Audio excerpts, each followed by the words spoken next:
अच्छा, आपने बहरिया का जिक्र किया। बहरिया भी आजकल काफ़ी डाउनफॉल में है, बहुत से लोगों का बहुत नुकसान हुआ है वहाँ पे। उस पर आप क्या कहेंगे?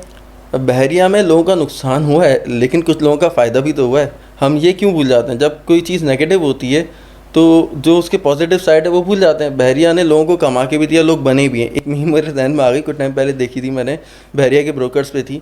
70 बाइक्स से वो रीवो और फॉर्च्यूनर पर आए और उसके बाद फिर वापस से 70 पे आ गए लेकिन सारे नहीं आए। देखें, कुछ लोगों ने अपनी रीवो बचा ली, कुछ रीवो नहीं तो करोला बचा ली। सही है, जिन्होंने सब कुछ लगा दिया था वो डूबे भी ऑब्वियसली। लेकिन बहरिया के डाउन होने के मैं समझता हूँ 3 से 4 रीजंस हैं जो मेरे अकॉर्डिंग है पर्सनली, ओके। जो मैं जज कर रहा हूँ अपनी जो भी छोटा मोटा मेरा एक्सपीरियंस है उस हिसाब से। एक तो पॉलिटिकल साइड है जिस पे मैंने जाना नहीं चाहूँगा ऑब्वियसली। दूसरा हम भी नहीं जाना चाहेंगे। दूसरा बहरिया की मैनेजमेंट के कुछ डिसीजंस जिससे जो मेरी नज़र में नहीं होने चाहिए थे। I think my ship my order एक हद तक चलता है, ज़्यादा नहीं चलता। ऐसे ही है। आप जब सेल कर रहे हैं कस्टमर्स, एक इतने ज़्यादा आपके कस्टमर्स हैं तो आपको कस्टमर एडवाइस को सीरियसली लेना चाहिए और कस्टमर पॉइंट ऑफ व्यू से सोचना चाहिए। बिल्कुल। लेकिन बहरिया जितना बड़ा प्रोजेक्ट है, आज निकल मैनेजमेंट ने डिसीजंस लेने हैं अपने उस हिसाब से, और बहरिया ने आने वाले वक्तों में बेहतर होना है। जितना खूबसूरत बहरिया बना हो इस वक्त, आप जाके देखो आपको दिल खुश हो जाएगा, लगता ही नहीं आप कराची में हैं जिस वैसे हिसाब से बहरिया और पाकिस्तान नया में। नाजराबाद में कोई फ़र्क नहीं है?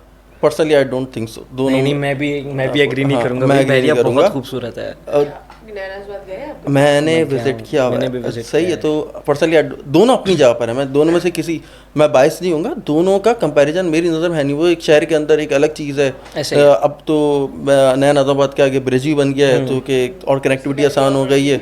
लेकिन ये है कि बहरिया का एक अपना है। और बहरिया बहरिया है। दूसरा जो रीज़न, एक तो मैनेजमेंट साइड से थोड़ी चीज़ें जो कि समझ से बाहर हैं फ़िलहाल के लिए। तीसरा, कुछ लोग भी रिस्पॉन्सिबल हैं जिस पे बहुत कम लोग बात करते हैं। असल में हमारी यहाँ आवाम को आदत है शॉर्ट ट्रेडिंग की, सट्टे में सब खुश हैं। ऐसे ही है। सही है, जब आपकी रोज़ की प्राइसेस बढ़ रही होती थी ना, मलिक साहब तो नहीं बढ़ाते थे, महरैया की मैनेजमेंट भी नहीं बढ़ाती थी, तो लोग खुश थे आज मेरा प्लॉट इतने का हो गया। आप प्रॉपर्टी को स्टॉक की तरह ट्रीट करोगे तो उसने नीचे भी तो आना है। ऐसे ही है।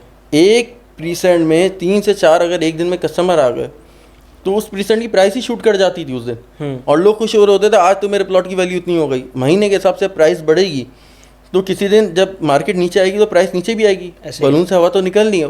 तो मैं तो वैसे भी इस चीज़ पे यकीन नहीं रखता कि जब जहाँ पे कुछ लोग कराची में भी करते थे ये चीज़ सोसाइटीज़ में, कि आप उस पर सट्टा चलाओ या उसको डेली बेसिस पे रेट खोलो, तो मैं इसको प्रॉपर्टी में नहीं होना चाहिए। ऐसे आपने ही है। प्लॉट लिया, साल 1.5 साल रखें, उसके बाद जो एप्रिसिएशन आई उस हिसाब से बेच दें। तो ये जो ट्रेडिंग वाला चक्कर था फाइल के ऊपर, ये भी एक रीज़न बना। क्योंकि जो फेक इन्वेस्टमेंट, तीसरा जो मेरा पॉइंट है वो इसी पर है कि फेक इन्वेस्टर और इम्पेशेंट कस्टमर, जब मार्केट बैठी तो होल्डिंग पावर तो है नहीं। ऐसे हर ही है। बंदा अपने आप को इन्वेस्टर समझ रहा था जो 2-4 प्लॉट लेके बैठा था, लेकिन होल्डिंग पावर नहीं थी। अब जब मार्केट नीचे गई तो उन्होंने फ़ौरन के फ़ौरन मेरी बेचो मत निकाला, होल्डिंग पावर नहीं थी, तो उसकी वजह से मार्केट ने और बॉटम टच किया। और बॉटम टच और इसने आना था जब, अब जो बहरिया के अंदर अब ये चीज़ नहीं हो रही है इतनी, अब थोड़ा सा स्टेबल है मार्केट, तो इसलिए बहरिया बॉटम पे गई।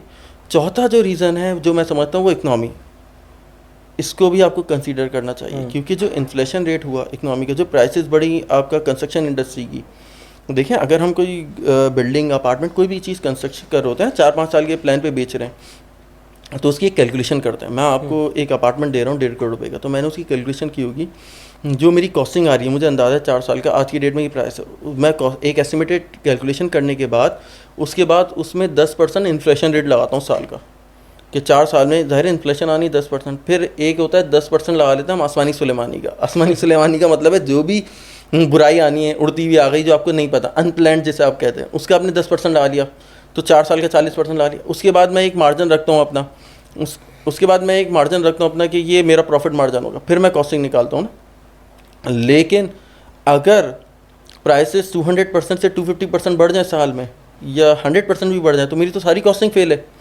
जो सरिया 1,00,000-1,15,00,000 रुपये टन हो वो आपका 2.5 से 2.25-3 लाख रुपये टन पे पहुंच जाए। सीमेंट की बोरी जो 700 की हो 1,300 पे पहुंच जाए।